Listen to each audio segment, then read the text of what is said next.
Hey friends, for those of you that are new here, I'm Dr. Meggs, and this is Everyday Vet, where we bridge the communication gap between medical professionals and pet owners. Today we're going to talk about Thanksgiving, specifically how to have a safe Thanksgiving with your cats and your dogs, that way they don't get sick from certain foods. First off, I'm going to go over the key take-home points on just general categories of what you can feed and what you can't, but then I'm going to dive into the medical reasons behind those recommendations and the physiological response that your pets can have to eating certain foods. As always, I will link the different timestamps for the chapters in the description below. That way you can skip around as outlined over here. So now we're going to dive into the key points on what you need to know to keep your cats and your dogs safe this Thanksgiving. So one, we need to avoid fatty foods. So that's going to be things like butter, high fatty meats, as those can cause pancreatitis and gastroenteritis. Two, we need to avoid seasonings. So anything that contains members of the Allium family can cause hemolytic anemia in both cats and dogs. So this is going to be your garlic, your chives, your leeks, and your onions. Three, we need to avoid anything that contains caffeine or caffeine-like compounds. The most common thing for this is actually going to be chocolate, and dogs are more susceptible to eating chocolate than cats, but both it can be toxic for. I'm going to put a link in the description below on a chocolate toxicity calculator. So if your pet does get into any chocolate, go ahead and use that link to calculate the impact that it may have on your pet. Four, we're going to need to avoid anything that can cause obstruction. So the bones are still going to smell really good to your dogs and your cats, and we want to make sure that they don't eat those bones. Especially cooked ones can be very brittle and can be incredibly damaging to the intestinal tract, so make sure they don't get into any of the leftover bones. Also be very careful, as a lot of them may end up trying to eat like any plastic wrap or things that you put as coverings for those foods. The other thing we don't often think about, but is a real problem, is going to be uncooked dough. That dough can rise in their stomach and cause a lot of problems. It can also release alcohol that's produced during the fermenting process and can cause alcohol poisoning. So make sure that they don't have access to anything like uncooked dough-wise. So if we're trying to give them something that's going to be safe, we want to go with something that's going to be more bland. So veggies are typically a good option. Things like carrots, celery, green beans, want to make sure they don't have any of those seasonings. Other things are going to be like maybe little bits of cheese, as long as it's not like a lot, because again, you want to avoid the fats and you want to make sure it's not like spiced cheese. But when in doubt, there's actually a lot of pet-specific products that are formulated for dogs and cats, so that way they can share in Thanksgiving. If you go to pet stores or even to online sites that sell these, they'll have holiday-specific foods for your pet, so that way they can kind of have their own Thanksgiving dinner without having to worry about some of the potential problems of like seasonings, for example. So overview, we want to avoid fats, seasonings, anything that contains chocolate or caffeine in it, uncooked doughs, and keep in mind that things that are left over might still smell really good to them and they might eat it when they're not supposed to. So what I really want to focus on then is what happens when your pet eats fats and how to determine if it's clinically significant to where you need to bring it to the vet or if it's something that's likely to just resolve on its own. So first off, let's talk about what may happen if your pet eats anything that it's not used to. So anytime it's not used to something, the intestinal tract can get a little bit inflamed and your pet might have some vomiting, some diarrhea. I'm really not too concerned as long as it's just like 1 or 2 incidences of vomiting and diarrhea, short-lived, no lethargy, so like normal activity level, playful, alert, still wanting to eat, still wanting to drink, goes back to typical otherwise. Not overly concerning. But when we do get concerned is when it progresses beyond just an upset stomach to actual underlying pathophysiology within your pet. So specifically with fats, what can happen if your pet's not used to seeing a lot of fats, the digestive tract will mount an inflammatory response in defense. It's like, I don't know what this is, I don't like it, I'm going to get very inflamed and angry. And we can see what's called gastroenteritis or pancreatitis even. Pancreatitis is going to be inflammation of the pancreas, which is the gland that sits behind the stomach and releases digestive enzymes. Gastroenteritis is going to be inflammation of the stomach lining, that's the gastro part, and enteritis, the inflammation of the intestinal tract. So depending on how much fat your pet gets into, it may have just gastroenteritis, may have just pancreatitis, or maybe even have a combination of them. And because the digestive tract is getting very inflamed, we can see gastrointestinal specific signs. So vomiting, diarrhea, nausea, not wanting to eat, lethargy even. So if any of the symptoms persist, past just like one evening, definitely starting to think more likely to be gastroenteritis or pancreatitis as opposed to just an upset stomach. I don't really worry about like 1 or 2 rounds of vomiting, but as soon as we get past that, or if you add in any of the other symptoms such as decreased energy or lack of an appetite, that's when you're really going to want to seek some medical attention, because your pet will likely need treatment in order to jumpstart out of the cycle of inflammation. Whenever you're in doubt, you can always call your vet for some general guidelines, like, do I need to bring them in? Do I not?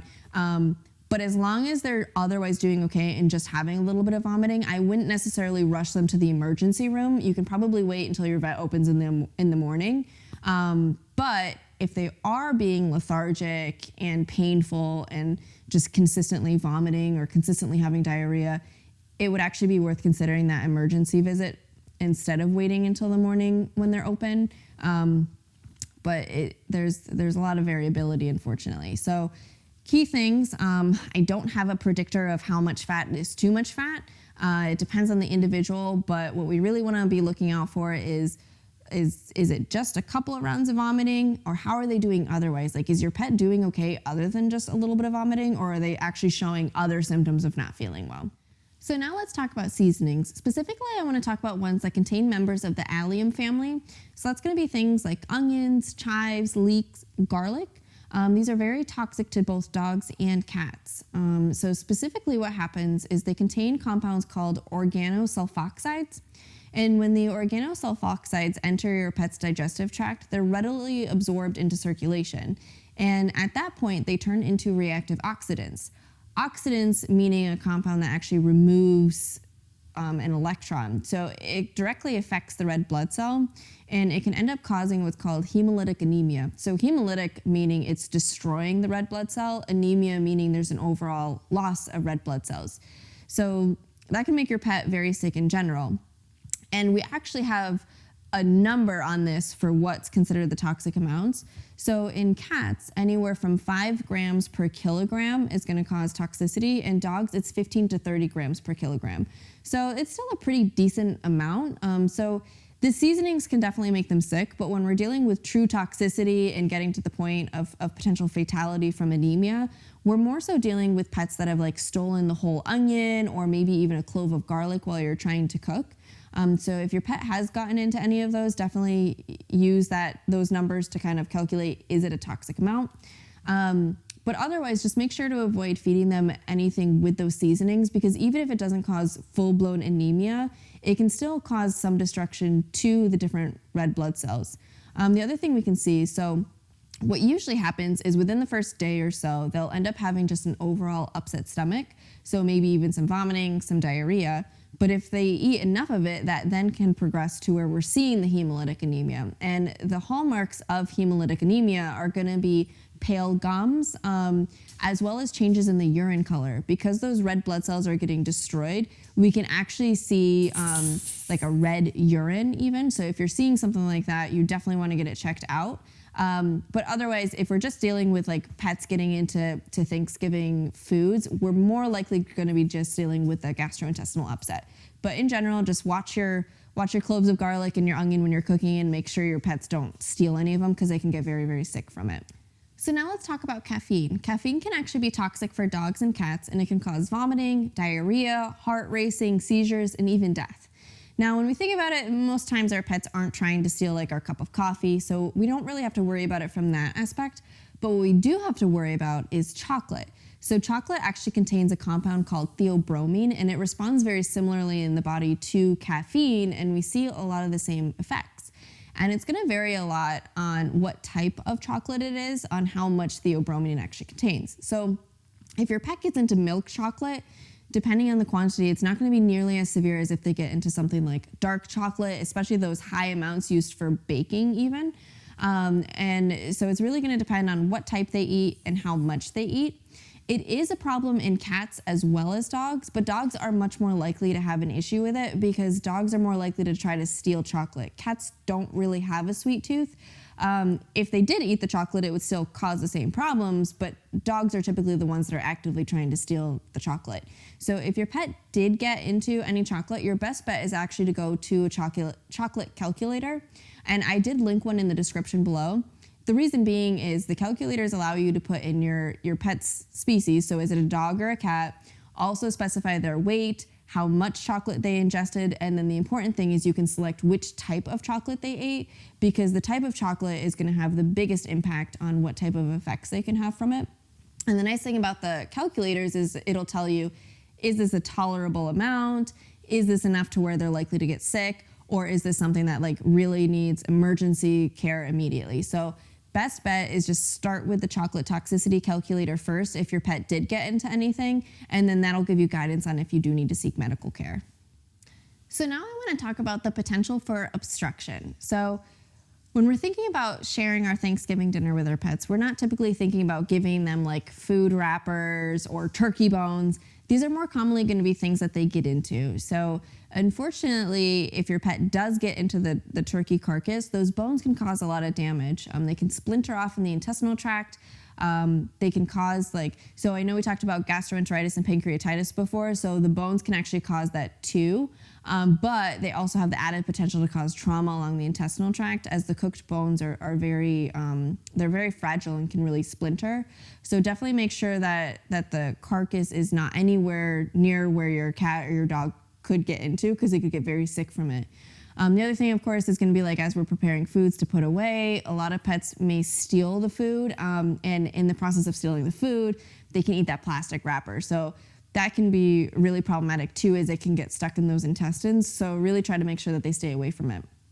The other interesting one, though, that not many people think about is going to be uncooked dough. So the uncooked dough is meant to rise, of course, as it's cooking, and that's how we get our bread. But unfortunately, if the pets eat the uncooked dough, it can still get some of that rising effect in their stomach, and it can really cause expansion of the stomach. They can get a bloated abdomen. In extreme cases, they can even get what's called a GDV, where the stomach actually twists and turns, and that can be a surgical emergency. So we really don't want that uncooked dough in their stomach, where it can cause that problem.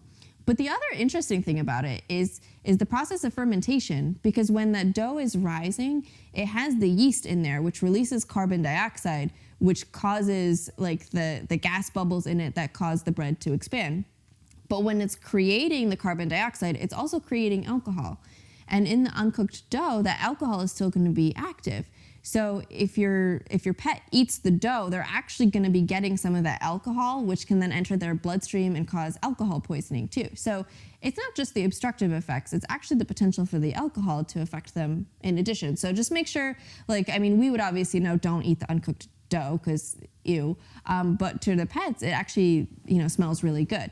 Now, the good thing, though, is that all of these problems are basically inactivated by the cooking process. So when you're cooking it, you're getting rid of that active alcohol in it, and you're also already getting the bread to rise. So if your pet does get a little bit of cooked bread, it doesn't typically cause any problems, unless, of course, they have any sensitivities to ingredients specifically in bread.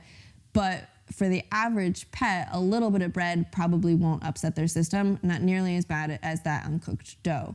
But that does bring me to the other point too. So anything new that your pet's not used to has potential to upset their system in higher quantities. So even if it's technically a safe food, you really want to make sure that you're only offering small amounts of it, because anything new to their intestinal tract can cause a lot of inflammation and an upset stomach. So just be careful with how much you're feeding.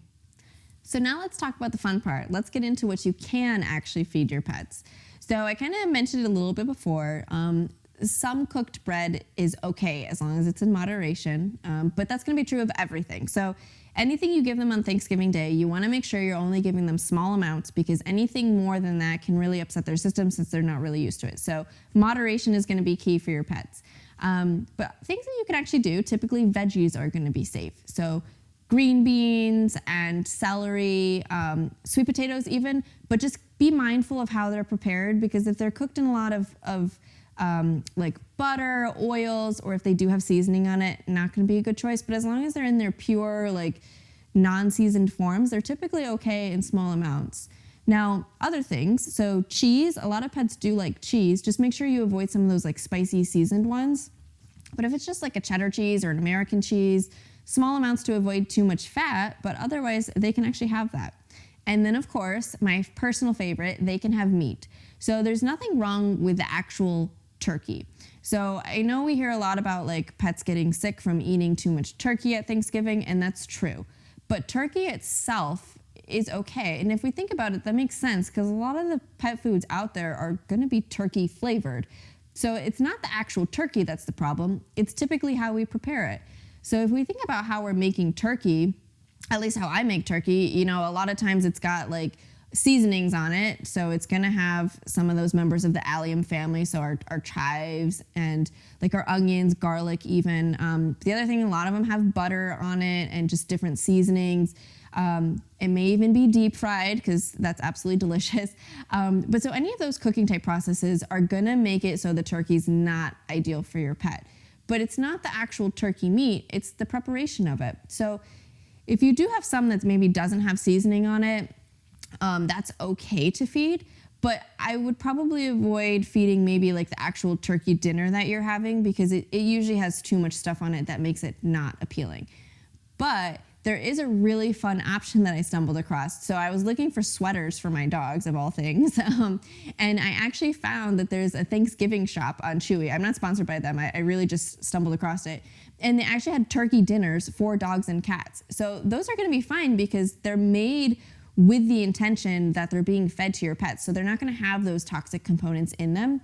So if you wanna share a Thanksgiving dinner with your pet without having to worry about like sacrificing on how you prepare it for yourself, I would just recommend getting them like the pet food specific ones. A lot of the pet stores too even have like holidays, like seasonal specials on like which types of food to feed. So you can get them Thanksgiving themed items that are meant for them.